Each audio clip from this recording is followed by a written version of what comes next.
Ju përshëndes të gjithëve nga edicioni mes ditës këtu në Top Channel. Gjykata e posaçme e apelit ka shtyrë seancën gjyqësore për zëvendësimin e masës së sigurisë ndaj presidentit të Partisë së Lirisë Ilir Metës, pas kërkesës së mbrojtjes për përjashtimin e gjyqtares Saida Dollani nga çështja.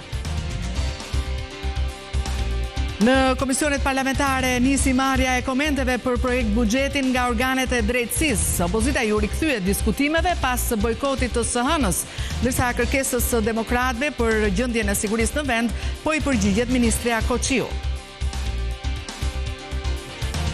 Në Mitrovicën e Jugut është ndërprer procesi numërimit të votave të balotazhit të 9 nëntorit. KQZ ka nisur verifikimet, ndërsa Partia Demokratike e Kosovës akuzon Albin Kurtin për manipulime. Senati Amerikan miratoi paketën e financimit që hap qeverinë amerikane për të kaluar projektligjin jetik. 8 demokrat bashkuan votat me republikanët. Qeveria e mbyllur prej 1 tetorit prej tani dakordsi në dhomën e përfaqësuesve.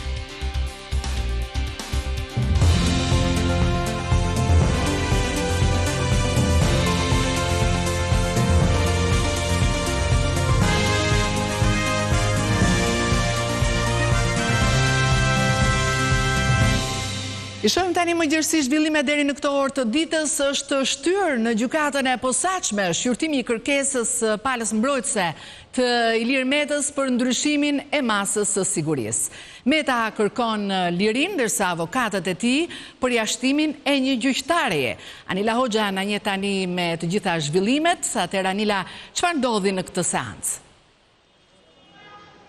Në fakt të dyja proceset gjyqësore, edhe ajo në apel edhe në shkallën e parë, kur seanca paraprake janë shtyrë pikërisht për shkak të dy kërkesave të avokatit mbrojtës të ish-presidentit Ilir Meta. E para u shty seanca në cilën kërkohet shuarja masës sigurisë arrest në burg për ish-presidentin, mbasi avokati mbrojtës i Metës, Kutin Cakrani, kërkoi largimin nga kjo çështje të gjyqtares Saida Dollani, e cila ndërkohë sipas avokatit ka shqyrtuar edhe çështje të tjera me kërkues Ilir Metën. Dhe për këtë arsye, kjo çështje në apel u shty për ditën e premte në orën 9. Sa kaq në orën 11 ishte parashikuar të mbahej seanca paraprake me të akuzuar ish-presidentin Ilir Meta, po ashtu ish bashortën e tij Monika Kryemadi, si dhe 3 persona të tjerë. Një çështje e cila menjëherë sapo ka nisur dhe ka ndodhur apelimi i palëve, sërish është ngritur në seancën me dyert të mbyllura avokati mbrojtës së ish-presidentit, i cili mungoi të dyja proceset dhe ka kërkuar përjashtimin nga kjo çështje të gjyqtares paraprake zonjës Irena Gjoka, me arsyetimin se ajo nuk mund t'jap drejtësi përderisa vazhdon të jetë në hetim nga prokuria e posaçme. Avokati menjëherë mbasi ka braktisur procesin dhe në pritje të kësaj vendimmarrje është bërë shkak që procesi të shtyhet. Ndërkohë, siç u bëhet me dije, ky proces pra seanca paraprake do të mbahet ditën e hënë, sikurse ka njoftuar gjykata menjëherë mbasi të shprehet nëse do të pranohet apo jo kërkesa për largimin e gjyqtares paraprake nga çështja në cilën prokuria e posaçme ka ngritur akuza që lidhen me korrupsionin dhe me pastrimin e parave. Anila Hoxha, të falenderoj për raportin tënd për edicionin e mesditës nga gjykata e posaçme. Në komisionet parlamentare nisi marrja e komenteve për projekt buxhetin nga organet e drejtësisë. Opozita ju rikthyet diskutimeve pas bojkotit të SHN-s, ndërsa në komisionin parlamentar për çështjet e brendshme dhe mbrojtjen është duke raportuar ministria e brendshme Albana Koçiu pas një kërkese nga opozita për gjendjen e sigurisë në vend. Detajet na e sjell nga kryesia e kuvendit gazetari Muhamet Veliu. Muhamet, nga diskutimet deri më tani të drejtuesve të organeve të drejtësisë, a janë shprehur të kënaqur me alokimet e fondeve të parashikuara në projekt buxhet? Genta, le ta nisim nga ajo që sapo thatë, po opozita është rikthyer jetës parlamentare, kështu në Komisionin për Nisma Qytetare, bashkëpunimin dhe mbikëqyrjen institucionale është përfaqësuar me deputetët Ivi Kaso dhe Belin Këlliçi, ndërsa në Komisionin e Ligjeve kanë marrë pjesë pothuajse të gjithë anëtarët e opozitës. Përsa i përket kërkesave të drejtuesve të organeve të drejtësisë, janë kërkesat cilat përsëriten çdo vit, sa herë vjen për diskutim projekt buxheti, asnjëherë nuk janë të kënaqur me atë se çfarë ka alokuar Ministria e Financave dhe kërkojnë më shumë nga Ministri i Financave dhe pikërisht këto dëgjesa në komisionet parlamentare janë një mundësi e mirë, si të thuash, nëse do t'i plotësohet dëshira për më shumë fonda apo jo, pasi në këto momente kur janë duke raportuar drejtuesit e organeve të drejtësisë, prezent është edhe një përfaqësues i Ministrisë së Financave, i cili mban shënime dhe deri diku jep indikacione sa e mundur apo e pamundur është të plotësojë këto dëshira. Mirë, Muhamet, ndërkohë, cilat ishin shqetësimet e opozitës për situatën dhe rendin dhe qëndrimet e Ministres Albana Koqiu? Kërkesa e opozitës për të dëgjuar Ministrin e Punëve të Brendshme Albana Koqiu ka ardhur nga Klevis Balliu, i cili mund të cilësohet si ministri hije e opozitës për punët e brendshme. Ai, kur parashtroi këtë kërkesë, tha në këtë komision se situata me rendin është alarmante, prandaj dhe opozita e ka bërë këtë kërkesë. Sipas tij, ka disa ngjarje të rënda kriminale që janë shënuar në Manz, në Lezhë, në komunën e Parisit apo dhe Kakavi. Zoti Balliu lëshoi një akuzë të fortë kur tha se 241 flet arresti të lëshuara nga SPAK nuk janë ekzekutuar nga policia e shtetit, po ashtu ai tha se opozita është e gatshme të bashkëpunojë me denoncime kur vjen puna për sigurinë e qytetarëve. Por Albana Koqiu, ministre e punëve të brendshme, nuk është pajtuar me këto konstatime të Klevis Balliu. Ajo tha në komision se Shqipëria është një vend i sigurt, kemi arritur 95% zbulueshmëri për veprat penale dhe se ka rënë numri i krimeve të rënda. Numri 1 i çështjeve të brendshme, zonja Koqiu po ashtu theksoi se vetëm ka patur 29 vrasje në 9 mujorin e parë të 2025-s dhe nëse do ta krahasoj me të njëjtën periudhë të një viti më parë që ishte 41, pra shifra flasin vetë ka patur rënje. Po ashtu ajo ka thënë se është reduktuar numri i aksidenteve të rënda me 17% krahasuar me një vit më parë. Zonja Koqiu e vijon edhe këto momente raportimin e saj në këtë komision. Muhamet, falenderoj për gjithë raportin lidhur me çështjet e ngritura sot në komisionet parlamentare. Ky është Top Channel. Përfaqësuesit e delegacionit europian në Tiranë i kanë takuar që të gjithë në mënyrë individuale kandidatët për garën e kreut në Prokurorinë e Posaçme Antikorrupsion dhe kundër krimit të organizuar SPAK. Kurantarët e Këshillit të Lartë të Prokurorisë nuk e kanë shpallur ende datën zyrtare për të intervistuar 4 garuesit për drejtimin e SPAK. Ndërkombëtarët po mbikëqyrin çdo sekond që ikën dhe çdo lëvizje mbi procesin. Burimet e Top Channel treguan se përfaqësuesët e delegacionit të Bashkimit Evropian në Tiranë kryen takime informale me secilin nga konkurrentët. Bisedat janë zhvilluar në zyrat e prokurorëve të posaçëm, që më herët kanë dorëzuar platformat dhe siç mësohet, ata janë pyetur për vizionin që kanë si lider në hetimin e krimit të organizuar dhe korrupsionit. Burimet treguan se takimet e mbajtura veçmas me prokurorin Klodian Braho, Adnan Xholi, Doloreza Musabelliu dhe Elvin Kokaj janë mbajtur gjatë javës së kaluar, mbasi secili prej tyre është kontaktuar dhe ju është kërkuar kohë nga agenda. Sa kaq nuk mbeten pas as amerikanët, që prej shtatorit kur u hap gara, kanë kryer vizita pranë Këshillit të Lartë të Prokurorisë dhe pranë SPAK, që megjithse në formën e kortezisë për të shtrëngimit të duarve, kanë mesazhin për transparencë dhe distancim nga influencat. Por ndërkohë, në Këshillin e Lartë të Prokurorisë, nga çelja e garës për drejtimin e SPAK-ut, tonet po vërehen të larta midis 11 antarëve, të cilët mbasi të bien dakord nëse takimi do të zhvillohet në datën 4 apo 10 dhjetor, duhet menjëherë të njoftojnë 4 konkurrentët. Brenda të njëjtës ditë që jo zyrtarisht përmendet se mund të jetë 4 dhjetori, prokurorët Adnan Xholi, Klodian Braho, Doloreza Musabelliu dhe Elvin Kokaj, pasi të dëgjohen dhe të pyeten, do të votohen. Natyrisht që ky proces, derisa të finalizohet me votimin, do të ndodhë në nënvështrimin e ndërkombëtarëve, për të cilët SPAK do të vijojë të jetë një prioritet edhe mbas datës 18 dhjetor, ditën e cilën kryeprokurorit Altin Dumani i përfundon mandati për të vazhduar mëtej me stafetën e prokurorit të posaçëm në SPAK. Për Top Channel, Anila Hoxha. Institucioni më i rëndësishëm financiar në vend, Banka e Shqipërisë, kremton 100 vjetorin e krijimit. Në konferencën e mbajtur, kryeministri e vlerësoi Bankën e Shqipërisë si ndër të vetmit institucione në vend që mund të quhet me plot gojën si i tillë, ndërsa guvernatori Gen Seko renditi sfidat e institucionit qendror në fazat e ndryshme të transformimit që ka përjetuar. Banka e Shqipërisë, institucioni më i rëndësishëm financiar, kremton këtë tetor 100 vjetorin e krijimit. 100 years of the Bank of Albania. A century of stability, development and trust. Një konferencë shkencore u mbajt, një shekull banking, nga themelit e rolit si ankor rajonal, me përshëndetjen e drejtoreshës së Fondit Monetar Ndërkombëtar dhe presidentes së Bankës Qendrore Europiane, kryeministri Edi Rama e vlerësoi Bankën e Shqipërisë si ndër të vetmet institucione që mund të quhet me plot gojën si i tillë, ndërsa udhëzoi se duhet të shohë përtej të sotmes dhe shumë më larg në të ardhmen për të përfaqësuar risit nga zhvillimet teknologjike. Sot, digitalizimi i pasuar nga inteligjenca artificiale dhe nga gjithë farë zhvillimesh në botën e paras, sjellin me vete oportunitete të jashtëzakonshme dhe dilema të jashtëzakonshme.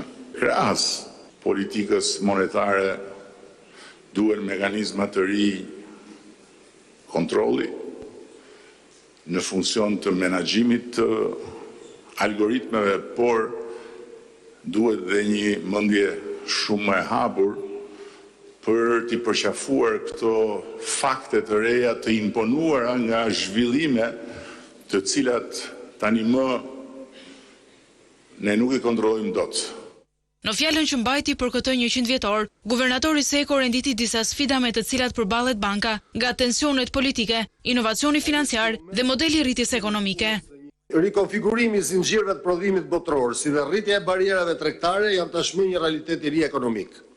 Ky realitet dëmton ekonomitë në zhvillim. Gjatë dekadës së fundit ne jemi bërë dëshmitar të një revolucioni të shpejtë financiar, i cili ka potencialin të transferojë dhe transformojë rrënjësisht të industrisë. Sfida e tretë ka të bëjë me vetë stadin e zhvillimit të Shqipërisë dhe implikimet që ky stad ka për modelin si kryesuese e 2 grupeve ndërinstitucionale të punës për integrimin evropian, për dy kapitujt të AKUIS dhe si kontribuese e qenësishme në 6 kapitujt të tjerë, Banka e Shqipërisë është pjesë integrale e procesit të negocimit. Në këtë konferencë, Banka e Shqipërisë emëtoi dhe monedhën përkujtimore, pa kurs ligjor, 100 vjet Banka e Shqipërisë, 1925-2025. Monedha simbolizon rëndësinë e institucionit të Bankës së Shqipërisë dhe përkujton ngjarjet kryesore që kanë shënuar zhvillimin e saj ndër vite.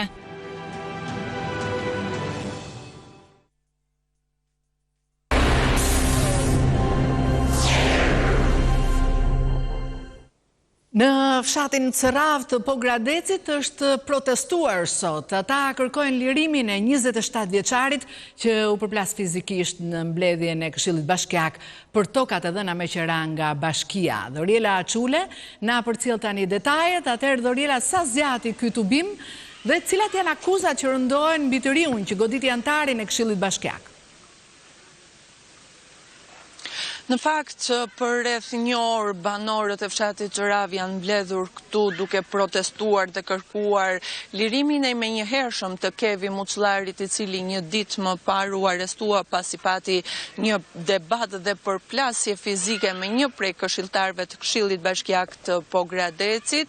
Ajo që duhet thënë është se konflikti në fakt mes palëve ka pikërisht problematikën e dhënies me qira të një sipërfaqe prej 34.660 metër katror toka të fshatit Cërav që janë në pronësi të Bashkisë së Pogradecit dhe që kjo e fundit kërkon t'i lëshojë me qira, ndërkohë që banorët pretendojnë se janë toka të cilat ata i kanë përdorur tradicionalisht për të zhvilluar blegtorin në në fshatin Qërav, pra është në interes të komunitetit dhe ndërsa këshilltarët dje kanë miratuar projekt vendimin, sigurisht që banorët duke qenë pranishëm aty kanë patur edhe momente tensioni pasi sipas tyre kjo ju cënon jetesën. Gjithsesi Kevi Muçllari është arrestuar nga policia pasi akuzohet se ka goditur për shkak të detyrës këshilltarin bashkiak Ëngjëll Shryti. Ky i fundit ka bërë edhe kallëzimin në polici, ndërkohë që ne kemi qenë prezent në momentin e ngjarjes dhe kemi mundur të flasim edhe me 27 vjeçarin, por edhe me banorë të tjerë të fshatit Qërav, të cilët janë të vendosur për të vijuar rezistencën e tyre dhe për të mos lejuar që këto toka sipas tyre të jepen në funksion të ndërtimit të parqeve fotovoltaike dhe janë të vendosur që këto toka t'i shfrytëzojnë ata në funksion të blegtorisë. Mbetet për të parë në fakt se si do të vijojë vendosmëria e banorëve. Ata kanë bërë edhe protesta më herët, të cilat ne në Top Channel i kemi pasqyruar dhe duken të vendosur për të vijuar protestat, por ditën e sotme theksi ka qenë te 27 vjeçari Kevi Muçllari dhe lirimi menjëhershëm i tij, pasi sipas banorëve ai është provokuar nga këshilltari dhe sigurisht që në momente tensioni në situata të tilla 27 vjeçari ka reaguar. Ishte Dhoriela Çule live nga Pogradeci. Një 45 vjeçar u gjeti pa jetë mëngjesin e sotëm në Maliq. Dyshohet se në gjendje të dehur ai tentoi të kapërcej murin e një banese në Kangjillat, e së cilës u gjeti varur. Policia ka nisur hetimet.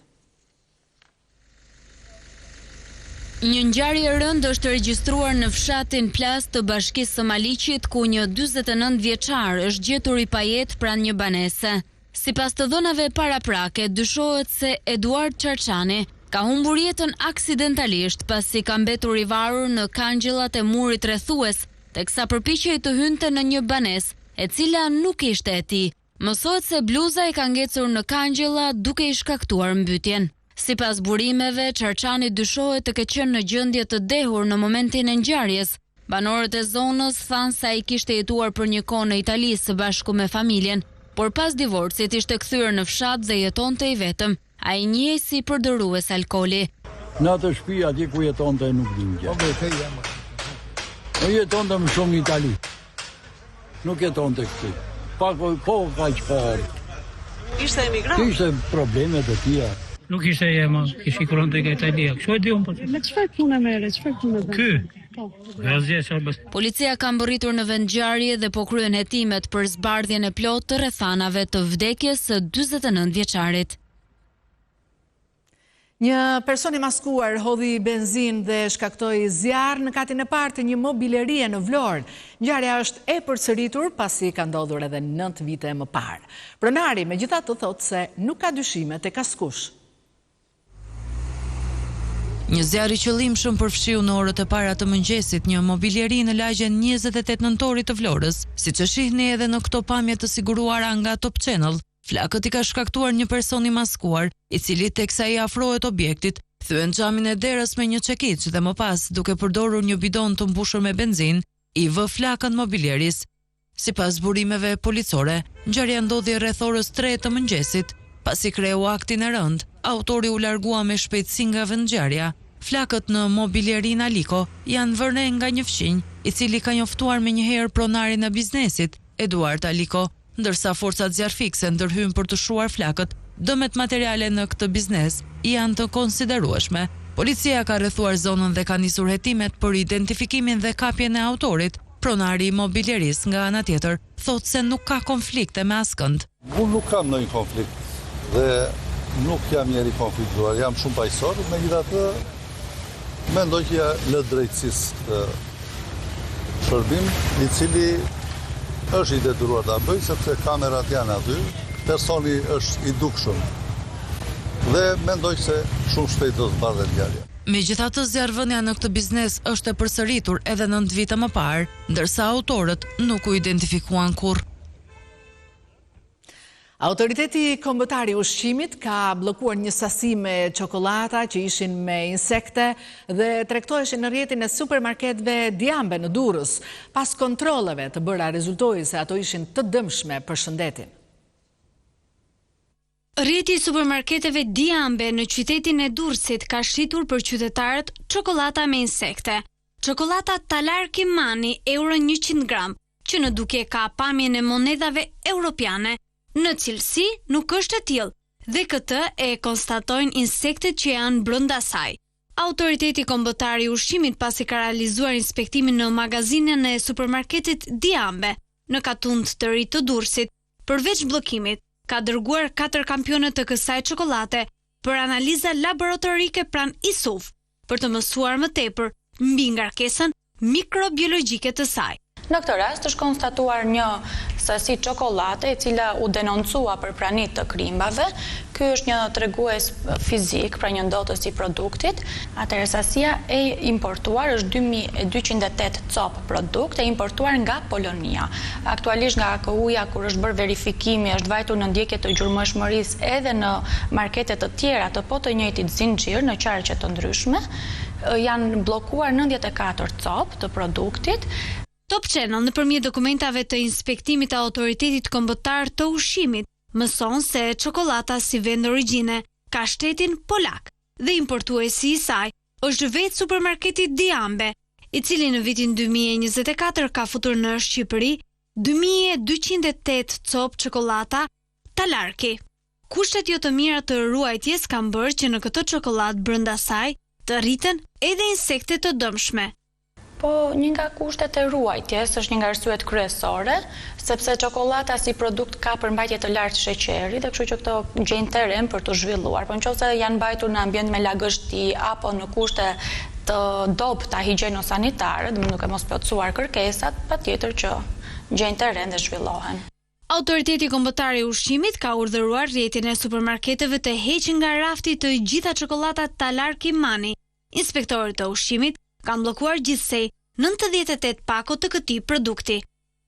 Referuar detyrës së lënë në inspektimin e kryer më 4/11/2025 për tërheqjen e produktit çokolat, me datë skadence shtator 2026, rezulton se operatori i biznesit ushqimor është në proces për kthimin e produktit në magazin. Të gjithë subjektet ku është përndar produkti janë njoftuar për të hequr produktin. Çokolata Talarki nuk është shitur vetëm në Durrës, por në të gjithë rrjetin e supermarketeve Diambe që gjenden në Shqipëri. Ndaj këtij biznesi është marrë dhe masa administrative me gjob që ka vlerën e 300.000 lekëve të reja. Si pasojë e motit të keq, në Kukës në disa zona ka pasur mungesë të energjisë elektrike. Raportohet edhe për rrëshqitje dherash e gurësh në disa akse atje. Megjithatë, rreshjet në anën tjetër kanë përmirësuar edhe situatën hidrike. Rreshtet e dendrura të shiut që kanë përfshirë rajonin e Kukësit gjatë natës së kaluar kanë shkaktuar ndërprerje të energjisë elektrike në disa zona të qytetit. Banorët janë zgjuar mëngjesin e sotëm në zhurmën e gjeneratorëve, të cilët përdoren nga bizneset e vogla për të siguruar furnizimin me energji elektrike. Ndërsa pa energji elektrike janë edhe njësitë administrative, topo janë Shishtavec, Zapot, Bicaj e Ujmisht në Kukës. Autoritetet lokale bëjnë me dije se moti i keq ka shkaktuar gjithashtu rënje gurësh dhe dherash në disa segmente rrugore e rurale. Bashkia e Kukësit ka ndërhyrë me mjetet e saj për pastrimin dhe rregullimin e pjesëve të dëmtuara, duke sinuar rikthimin e qarkullimit normal në këto zona. Ndërkohë, rreshtet e fundit kanë ndikuar pozitivisht në rritjen e rezervave hidrike në liçenin e Kukësit. Prej 2 javësh niveli i ujit në basenin e liçenit është në rritje të vazhdueshme, çka ka sjellë edhe shtim të prurjeve në hidrocentralën e Firzës, duke përmirësuar prodhimin e energjisë elektrike. Institucionet përgjithëse vijojnë monitorimin e situatës meteorologjike dhe të infrastrukturës rrugore, ndërsa u bëjnë apel qytetarëve të tregojnë kujdes në lëvizje, sidomos në zonat malore ku pritet që rreshtet të vijojnë edhe në orët në vijim.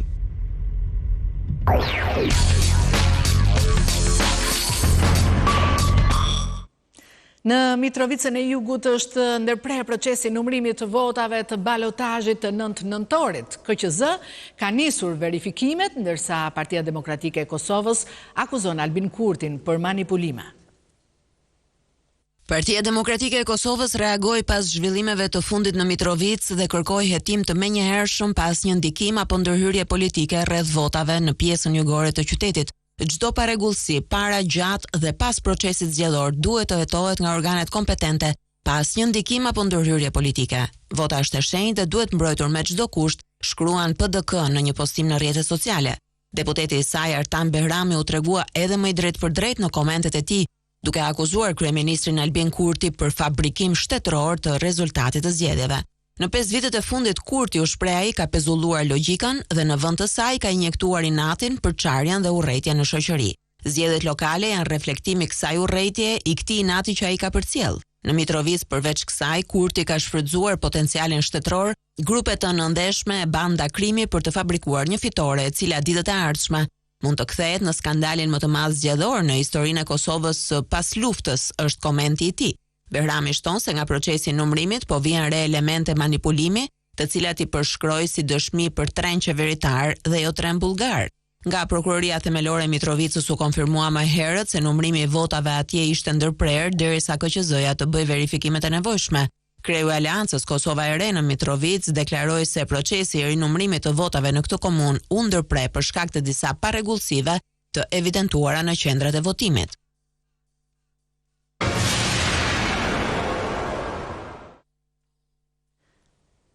Senati Amerikan miratoi paketën e financimit që hap qeverinë amerikane. Për të kaluar projekt ligjin jetik, 8 demokrat bashkuan votat me republikanët. Qeveria e mbyllur prej 1 tetorit pret tani dakordsi në dhomën e përfaqësuesve.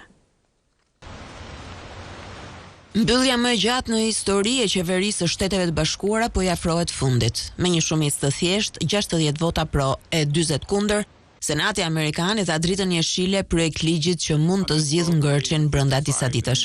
Pothuajse të gjithë republikanët kanë votuar për të, ashtu sikurse edhe 8 demokratë, të cilët u ndan nga partia e tyre për të miratuar dokumentin.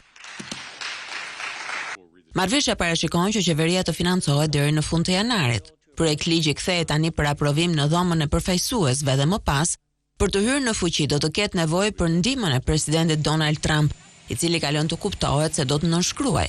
Më herët ishte arritur në parim marrëveshja mbi këtë hap pasi disa demokrat vendosën të bashkoheshin republikanëve për të vulosur ujdin në mënyrë që të kthehen në punë punonjësit federal, si dhe të rivendosen shërbimet thelbësore.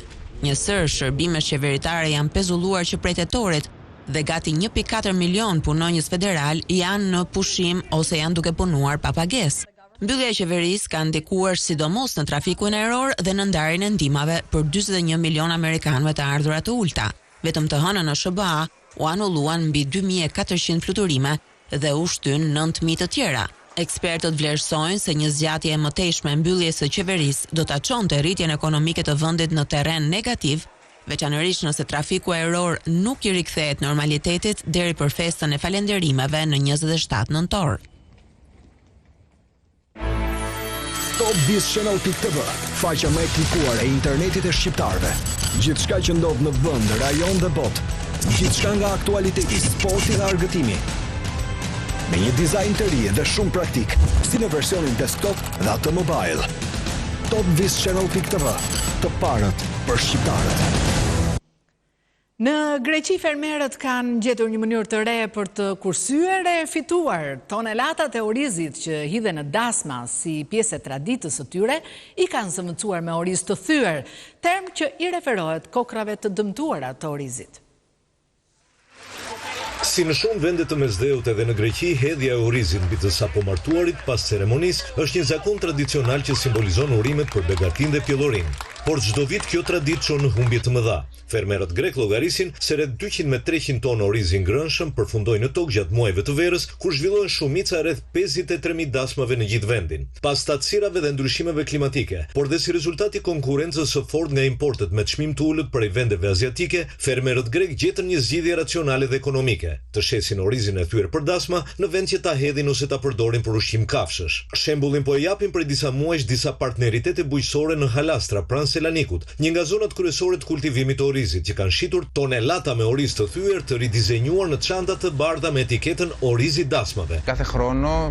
Ideja e përdorimit të orizit të thyer në dasma lindi sepse është një traditë këtu në vendin tonë. Produkti i ri tregtohet tashmë në pako prej 25, 10 dhe ndoshta më pak kilogramësh. Është vlerësuar se 3 me 5 kilogram oriz hidhen në çdo dasëm. Çdo vit, kryesisht gjatë muajve të verës, kur zhvillohen shumica e dasmave, hidhen rreth 200 ton oriz i ngrënshëm. Kështu që menduam, pse duhet të përfundoj një produkt i ngrënshëm në tokë, kur mund të përdorim një produkt të ngjashëm në vend të tij.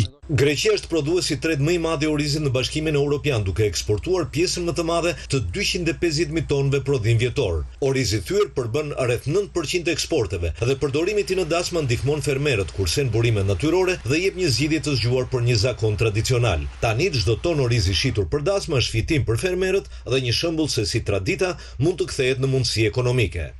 Për Top Channel, Selanik, Aleksandër Marku. Dhe ishte gjithçka për edicionin ton të mesditës. Vijon pas pak Shqipëria Live me Sidorela Gjonin. Bashkë me Rupafshi.